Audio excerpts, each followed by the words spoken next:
She crept on hands and knees to the piece of roofing and caught hold of it by either side.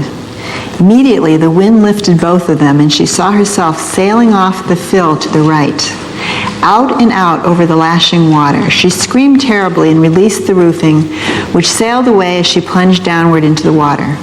"Tea cake!" He heard her and sprang up.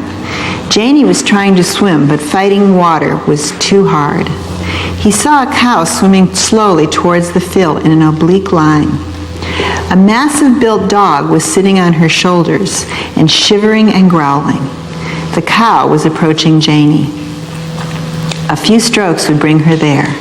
Make it to the cow and grab hold of her tail. Don't use your feet. Just use your hands is enough. That's right. Come on. Janie achieved the tail of the cow and lifted her head up along the cow's rump as far as she could above water. The cow sunk a little with the added load and thrashed a moment in terror.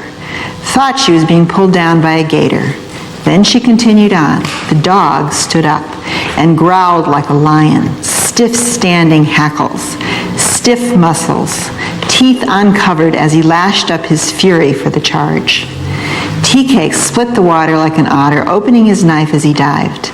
The dog raced down the backbone of the cow to the attack, and Janie screamed and slipped far back on the tail of the cow, just out of reach of the dog's angry jaws. He wanted to plunge in after her, but dreaded the water somehow. Tea Cake rose out of the water at the cow's rump and seized the dog by the neck. But he was a powerful dog, and Tea Cake was overtired. So he didn't kill the dog with one stroke as he had intended. But the dog couldn't free himself either. They fought, and somehow he managed to bite Tea Cake high up on his cheekbone once. Then Tea Cake finished him and sent him to the bottom to stay there. The cow, relieved of a great weight, was landing on the fill with Janie before Tea Cake stroked in and crawled weakly upon the fill again. This is how people suffered and died before the rabies vaccine. And Herring has described how the first specimen of rabid dog saliva was obtained. Apparently there was a rabid dog who belonged to this man, and this was this man's pet, and he had become rabid probably through a bite of another animal. And they were chasing him. Men were chasing him down the street. At the end of the street was a barrel, kind of in a corner. They were trying to get this dog in the barrel, so all these men on either side were hitting him with sticks, and he was, growling fiercely, and they kept hitting him, so he would keep going in this direction and hitting him, and he was running, and he was trying to attack them, and they'd hit them. Finally, they got them. At the end of the street, he got him into this barrel, and they closed up the barrel very quickly, and they shot him. And then they took, and he was thrashing in the barrel prior to that, and they took a quill and scraped the edge and got some of the saliva off the edge of the inside of the barrel. And that's how they got the saliva.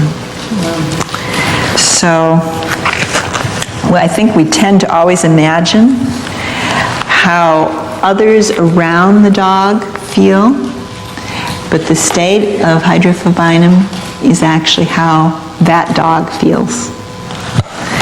And I took the rubrics that I thought that came straight out of the proving, and it's amazing. Imagine this dog running down the street. Central delusion. He is tormented. He has suffered wrong. He's this man's faithful pet, his faithful companion. Delusion, something terrible is going to happen. We're going to touch this morning on Anacardium, which is of the family Anacardiaceae. And it's a small family, just Anacardium orientale, which is the Anacardium we know, right? Anacardium occidentale, which is cashew nut, Comocladia, Rus tox, and the other members of the Rus family. And that's the Anacardiaceae. It's a tree. Grows up to about 14, 15 foot. And it's mostly in Asia, the East Indies, and grows on mountainous, dry areas. And the fruit, the nut itself is a blackish brown, heart-shaped nut with a somewhat reddish tinge, and in between the outer shell and the inside there's a juice, an oil, which is extremely irritating and corrosive. And those of you who are old enough will remember when the clothes would go to the laundry, one would mark one's name on them with indelible ink. And that ink comes from, that's why the other name for anacardium is marking nut. That ink comes from this juice, which when applied to the skin, of course, makes a terrible rash, and the rash resembles very closely the rash of poison oak.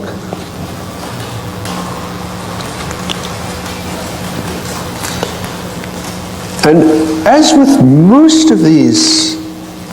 most of our remedies, they have been used historically for long periods of time.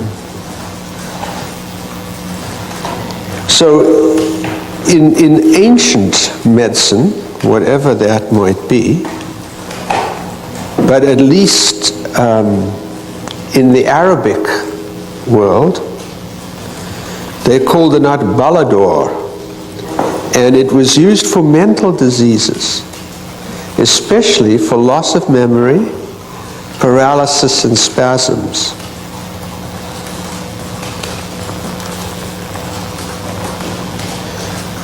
And in Europe, I would say around the time of Hahnemann probably, there was a confectio anacardium. And it was used for weakness of the mind. But one physician called it confectio stultorum and condemned its use, saying that people had been made mad by it and lost their memory and died miserably on account of using it too often. It points out to us, of course, what we already know about the impact of anacardium on the mind and on the senses. And just completely incidentally, it's quite interesting the use of these poisonous substances in small doses to activate the organism. And arsenic is famous for that. The mountaineers, the people living in Central Europe in the mountains would use arsenicum to give them vigor. So the main idea in anacardium is one of inner conflict with great suffering.